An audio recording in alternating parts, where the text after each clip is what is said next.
আমি তো চরম উপভোগ করছি স্বাধীনতা, কারণ লাস্ট 15 বছরের যে গভর্নমেন্ট ছিল সেই গভর্নমেন্টের পিরিয়ডে আমার সঙ্গে যা হয়েছে, ওই গভর্নমেন্টের মন্ত্রী আমলাদের এবং পুলিশের কর্মকর্তাদেরকে কাজে লাগিয়ে আমার সঙ্গে যা হয়েছে, ওই গভর্নমেন্টের একজন তেলবাজ হয়ে আমাকে, আমার পরিবারকে যা করেছে, সো আমি নিশ্চয়ই এই স্বাধীনতা এনজয় করব, এটাই স্বাভাবিক। তার আসলে হাই লবিংই ছিল। বাংলাদেশের স্বরাষ্ট্রমন্ত্রী ছিল যে তৎকালীন আসাদুজ্জামান খান কামালের ছোট ভাই খোকন নাম, তারপরে হচ্ছে আরও কিছু মন্ত্রী, ডেপুটি স্পিকার ফজলে রাব্বি থেকে শুরু করে, যদিও তখন আমাকে যখন অ্যারেস্ট দেখানো হয়েছে তখন ফজলে রাব্বি বেঁচে নেই, বাট তার আগের সবগুলো পার্টে ফজলে রাব্বি তাকে হেল্প করতো, মন্ত্রী স্বরাষ্ট্রমন্ত্রী সহ। তারপরে পুলিশের ঊর্ধ্বতন কর্মকর্তারা সবাই তাকে হেল্প করতো, বিকজ অফ তাদের সাথে তার একটা অবৈধ ব্যবসা ছিল, তাদের টাকা শেষ মিডল ইস্টে হুন্ডি করতো, পাচার করতো। কেমন টাকা পাচার করতো আপনার একটা আইডিয়া? আমি আমার এগুলো আইডিয়া নাই। আমার এটা আমাকে দেখাইছে সে টাকা কিভাবে পাচার করছে, টুকিটাকি আমি এটুকু তার ফোনের কথোপকথন এবং ফোনে দেখছি, বাট কত টাকা কি এগুলো আমার ইন্টারেস্টও ছিল না, আমাকে কখনো দেখায় নাই। ডিবি হারুনের সাথে রিমান্ডে আপনার কি কথা হয়েছে বা কি বিষয় ছিল? রিমান্ডে তো আমি জানতাম যে রিমান্ডে মানুষকে মেন্টালি অ্যান্ড ফিজিক্যালি টর্চার করে, বাট আমার রিমান্ডটা ছিল সম্পূর্ণ ভিন্ন। আমাকে যাওয়ার সাথে সাথে কফি এবং খেজুর দিয়ে আপ্যায়ন করা হয়, আমি খাইনি যদিও, এবং বলা হয় যে শোনেন, যে আহ্বান হয়েছে, আপনি হচ্ছে এখন জুয়েল যেভাবে বলে ওইভাবে চলতে হবে, এগুলো হচ্ছে তাহলে মামলা ঝামেলা শেষ করেন, এই জুয়েলের সাথে যেভাবে আছেন যে জুয়েলের সাথে থাকতে হবে, আপনাকে ডিভোর্স উইথড্র করে জুয়েলের সাথে ব্যাক করে জুয়েলের সাথে সংসার করতে হবে, আমার এই ঝামেলা ভালো লাগতেছে না, ডিবি হারুন বলছে আমাকে। স্বরাষ্ট্রমন্ত্রীর কাছে আমি গেছি, আমি দুইবার গেছি, এবং দুইবারই সে অনেক মানুষের সামনে আমাকে আশ্বস্ত করছে যে জুয়েলকে সে হেল্প করবে না এবং সে ব্যাপারটা দেখবে, কিন্তু ওখান থেকে বের হওয়ার পরেই সে জুয়েলকে ওখান থেকে তার লোকজন জুয়েলকে ফোন করে বলে দিত, এবং জুয়েলকে সে টোটালি হেল্প করতো, মানে রীতিমতো মানে সমস্ত দিক দিয়ে হেল্প করতো। এবং আমি আমেরিকাতে গিয়েও যখন জুয়েল আমাদেরকে হুমকি ধামকি দিত, তখন আওয়ামী লীগ গভর্নমেন্ট ছিল, আমরা হুমকিতে ভয় পেতাম, যেহেতু আমার ফ্যামিলি, আমার রিলেটিভসরা দেশে ছিল। তখন আমি যখন স্বরাষ্ট্রমন্ত্রীকে না পেরে ফোন দিয়ে সব বলি, স্বরাষ্ট্রমন্ত্রী তখনও আমাকে বলে, ওখানে বসে কথা না বলে দেশে এসে কথা বলেন। তার মানে কি, আমি দেশে আসলে আমাকে আবার কট করবে, আমাকে আবারও জুয়েলের গ্রিপে দিবে এবং যা খুশি তাই করবে। বিষয়টা তো তাই নাকি? জুয়েলকে এত সাপোর্ট করা সাবেক স্বরাষ্ট্রমন্ত্রীর কাহিনী কি বা দুর্বলতার কোনটা, এটা কি আপনি উপলব্ধি করতে পারছেন? টাকা এবং মেয়ে মানুষ, দুইটার চেয়ে দুর্বলতা পৃথিবীতে কিছু আছে? এই দুইটার সম্পর্কই ছিল জুয়েলের সাথে। হ্যাঁ, টাকা পাচার করতো, সে টাকা পাচার করতো, নারীবাজিরও একটা সম্পর্ক ছিল তাদের মধ্যে, এতটুকু আমি জানি। আমাকে তো দেখিয়ে সব কিছু করতো না, বাট আমি জানতাম যে কিছু করতো, আমি বুঝতে পারতাম, এবং টাকা পাচার করতো, এই ব্যাপারে আমি 100% শিওর। না, ইশারা ইঙ্গিতে না, সে জুয়েলের সাথেই আমাকে ব্যাক করতে বলছে, দ্যাটস ইট।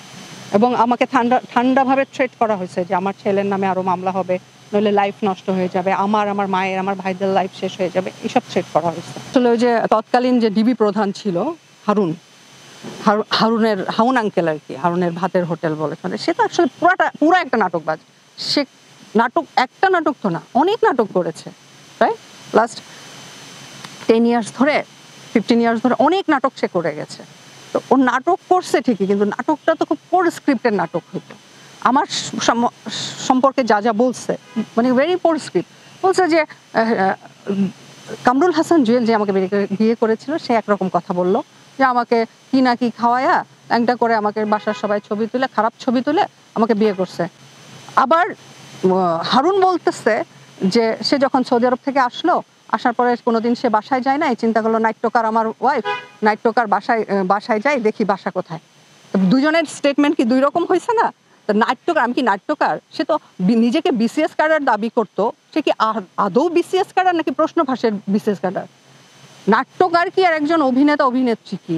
এবং সে তো ঠিকমতো উচ্চারণও করতে পারে না। প্রতারণাকে বলতেছে ফতারণার মামলা দেওয়া হয়েছে, সে সবার সাথে, অনেকের সাথে আরো প্রতারণা করছে, তারও প্রবাসীরা আমার নিজের ভাই একজন অস্ট্রেলিয়ান প্রবাসী, বহু বছর ধরে, আমার আপন ছোট ভাই অস্ট্রেলিয়ান প্রবাসী, তাহলে আমাকে কেন সৌদি প্রবাসীদেরকে টার্গেট করতে হবে?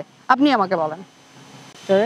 ডিরেক্টরকে ফোন করে অনেক পেইন দেওয়া হচ্ছিল যেন আমি শুটিং করতে না পারি, তারপর আমি যখন শুটিং বাদ না দিই, বিকজ অফ আমি একজন প্রফেশনাল আর্টিস্ট ছিলাম, সো আমি তো শুটিং বাদ দেওয়ার প্রশ্নই আসে না, যেহেতু আমি প্রোডাকশনকে ডেট দিয়ে দিচ্ছি, আমার স্কেজুল দিয়ে দিচ্ছি।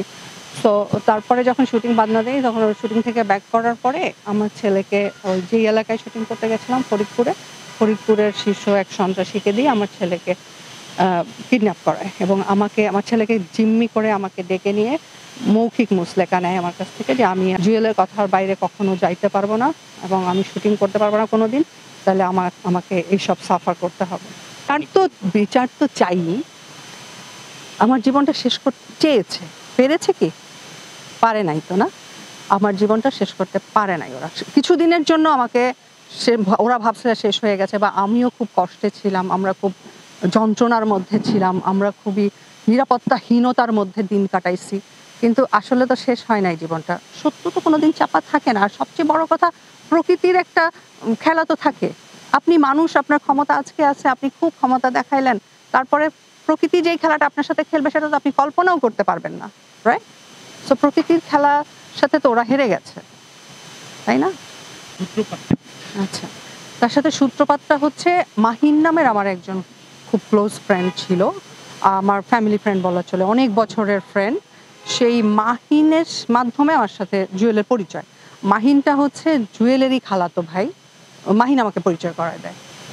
আমাকে মাহিনের কাছ থেকে আমার গল্প শুনে এবং আমার ছবি টবি দেখে আমার নাটক দেখে সে আমার ফ্যান হয়, আমার পিছনে আমাকে পছন্দ করে ফেলে এবং আমার পিছনে লাগে আঠার মতো। সো আমাকে তারপর সে নানাভাবে ইমপ্রেস করার চেষ্টা করে। আর আমার যে ফ্রেন্ড মাহিন, ক্লোজ ফ্রেন্ড, সে আমাকে নানাভাবে মিথ্যা কথা বলে ওই জুয়েল সম্পর্কে, তো খুব ভালো ছেলে, তোকে খুব ভালো রাখবে। সো আমার খুব ক্লোজ ফ্রেন্ড ছিল, ওকে আমি খুব বিশ্বাস করতাম। বিশ্বাসের চেয়ে বড় কথা, ওকে আমি প্রায়োরিটি দিতাম, হয়তো বা সবসময় বিশ্বাস করতাম না, প্রায়োরিটি দিতাম। তো ওর কথাতেই আসলে আমি আরো জুয়েলের প্রতি, এবং জুয়েল যে আমার সাথে যে আচরণটা করতো বিয়ের আগে, ইমপ্রেস করতো আমাকে, বলতো আমাকে কাজ করতে কোনো বাধা দিবে না, এই ব্লা ব্লা, এবং সে খুব দুঃখী মানুষ, তার ওয়াইফের সাথে সে সেপারেটেড, ওয়াইফ ভালো না, এসব বলে আমাকে ইমপ্রেস করেছিল। একটা পর্যায়ে আমি এগ্রি করি আসলে তাকে বিয়ে করতে, এবং বিয়ের জন্য আমাকে অনেক প্রেশার দিত, বলতো আমার ফ্যামিলিকে পর্যন্ত, আমার মায়ের পায়ে ধরে আমার মাকে রাজি করাইছে আমাকে বিয়ে করবার জন্য। আসলে আমি তো অনেক বছর ধরে সিঙ্গেল মাদার ছিলাম, আমি বিয়েতে আমি আসলে বিয়ে টিয়ে আমার ঝামেলা মনে হয়তো, বিয়ে করতে চাইতাম না যে, বাট এই লোকটা আমাকে অনেক ইমপ্রেস করেছে, অনেক পেছনে লেগে থেকেছে, যার জন্য আমি একটা পর্যায়ে রাজি হয়ে গেছি। আমার মায়ের বাসায় আমি থাকতাম, বিকজ অফ ওর প্রথম ওয়াইফ যে ওর বাসাতেই থাকতো, এটা আমি বিয়ের 5-6 দিন পরে জানতে পারি, তার আগে আমি জানতাম না। যখন আমাকে বাসায় নিচ্ছিল না, আমি জিজ্ঞেস করি এবং আমাকে প্রেশার দিচ্ছিল কারোর সাথে যোগাযোগ না করতে, মিডিয়াতে অভিনয় না করতে, কাজ না করতে, তখন একটা পর্যায়ে তর্কের খাতিরে যে তর্ক করতে করতে আমি জানতে পারি যে ওর ওয়াইফ আসলে ওর বাসাতেই থাকে।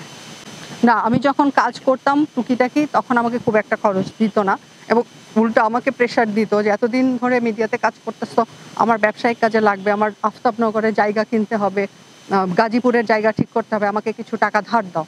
তো আমি আসলে যখন দিতাম না, তখন আমাকে হচ্ছে যে হুমকিও দিত এবং আমার গায়ে হাত তুলছিল, এবং এই এক পর্যায়ে আমাকে গায়ে হাত তোলার পর সেই মেডিকেল সিটি স্ক্যান রিপোর্টও আমার কাছে আছে ওই সময়কার, এবং আমি তারপর বাধ্য হয়ে একটা জিডি করি, কয়েকটা জিডিতে কোনো কাজ হয় না, পরে আমি কোর্টে গিয়ে যৌতুকের মামলা করি, এবং ও হচ্ছে ক্ষমতার বলে ওই যৌতুকের মামলা টামলা সব করে ফেলে পরে।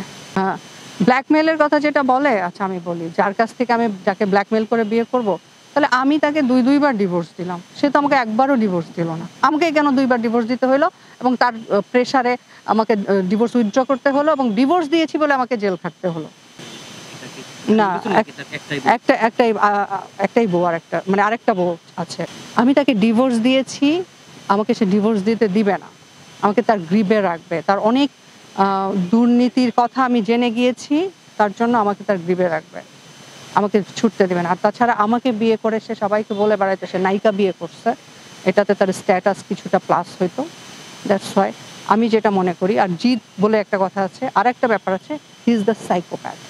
সে আমাকে রাজি করানোর জন্য আমার পিছনে কয়েক মাস ঘুরছে বিয়ে করানোর, তাকে আমাকে কেন, আসে কি ঋত্বিক রোশন না সালমান খান, তাকে আমার কেন এভাবে বিয়ে করতে হবে?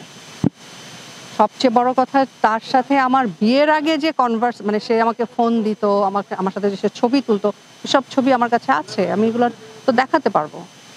আরেকটা বড় জিনিস হচ্ছে যে সে নিজেই তো মামলা তুলেছে, 3 মাস 4 মাসের মাথায় মামলা তুলেছে যে স্বামী স্ত্রীর ভুল বুঝাবুঝির কারণে মামলা দিছিলাম, মামলা উইথড্র করলে এখন আমার কোনো আপত্তি নেই। কোর্টের নথি তো আমি কালকে ইয়েতে আমার যে সংবাদ সম্মেলন হয়েছে সেখানেও দেখিয়েছি, আমার প্রথমে একটা প্রতিবেদন ছিল সেখানেও দেখিয়েছি, এবং আরও যা আছে এভিডেন্স আমি আপনাদেরকে শো করতে পারবো। সো কোনো সমস্যা নেই। আমি যদি কাউকে প্রতারণা করি বা কাউকে ব্ল্যাকমেল করে বিয়ে করি, সে কেন নিজেই আবার মামলা তুলবে? সে কেন আমাকে কেন ডিভোর্স দিতে হবে তাকে? সে কেন ডিভোর্স দেয় না?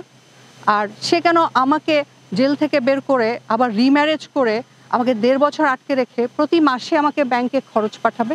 সেই ব্যাংক স্টেটমেন্ট তো আমার কাছে আছে, আপনারা দেখবেন এবং তদন্ত করবেন যারা বাংলাদেশের লিগ্যাল ওয়েতে বাংলাদেশের ইয়া থেকে তদন্ত করবে, ল থেকে। আমার তো কোনো আপত্তি নাই, কিন্তু সে তো আমার সঙ্গে যোগাযোগ করতে দেয়নি আপনাদের। আমি বলছি নাম্বার সবাইকে দিয়ে দিচ্ছি, কালকে আপনারা যোগাযোগ করেন, তাকে প্রশ্ন করেন। আমার তো কোনো ভয় নাই, তার তো ভয় আছে যে আমাকে কেউ যোগাযোগ করলে, সাংবাদিক যোগাযোগ করলে, মিডিয়া যোগাযোগ করলে সব জেনে যাবে। কিন্তু আমার তো কোনো ভয় নাই। 100% আমি লাইভে আসতে রাজি আছি তার সাথে। হ্যাঁ, মুখোমুখি ওইভাবে না, তার চেহারা আমি দেখতে চাই না, বাট আমি লাইভে এসে মানুষকে সত্যটা জানাতে রাজি আছি। সব কথার অ্যান্সারটা তো ওইখানেই যে স্বামী স্ত্রীর ভুল বুঝাবুঝির কারণে মামলা দিয়েছিলাম, মামলা উইথড্র করলে আমার কোনো আপত্তি নাই। এটা করে সে আমাকেই আবার নিছে, আমি 28টা বিয়ে করছি, এত খারাপ মানুষ আমাকে নিয়ে এসে সংসার করতে চাইবে কেন? আর সে এত ইয়ে চায়, বিচার চাইলো, সে আবল তাবল কথা বলে দেন সে হচ্ছে যে বিচার না করে নিজেই আমাকে ছাড়িয়ে আনলো কেন? এবং জেল গেটে পরের দিন থেকে আমার সাথে দেখা করতে, যে আমাকে বলতে লাগলো যে আমি হচ্ছে যে এই শর্তে তোমাকে বের করব, জামিন দিব, আমার সাথে আবার ব্যাক করতে হবে, আমাকে আবার বিয়ে করে ডিভোর্স উইথড্র করে বিয়ে করতে হবে, আমার সাথে থাকতে হবে, যা বলবো তাই শুনতে হবে। আসলে সেই আমাকে মামলা দিচ্ছে, সেই আমার সম্পর্কে স্ক্যান্ডাল ছড়াইছে 28 বিয়ে, সেই কিন্তু পরের দিন থেকে জেল গেটে গিয়ে আমাকে আমার পরিবারকে কনভিন্স করে আবার সেই মামলা তুলে আমার সাথেই সংসার করার জন্য অস্থির, আমার সাথে সংসার করছে। আর সে তার কোটি কোটি টাকা যদি আমি আত্মসাৎ করব, তার এত টাকা যদি আমার কাছে থাকবে, তাহলে আমাকে যখন জেলখানা থেকে বের করে 1.5 বছর আমাকে আটকে রাখছিল, তখন হচ্ছে যে আমাকে ব্যাংকের মাধ্যমে সে খরচের টাকা দিত কেন প্রতি মাসে? সে স্টেটমেন্ট আমার কাছে আছে, সেই টাকার উৎসটা কোত্থেকে আসছে সবই তো তদন্ত করলে বের হবে। তদন্ত হোক, আমি দেখাবো। দেখেন, বিয়ের 4-5 দিন পরেই আমি যখন শুটিংয়ে গেছি তখন থেকেই আমার সাথে শুরু হয়েছে এরকম। এগুলো দেখানোর সুযোগ কোথায় ছিল? সুযোগটা তো আমি পাইনি।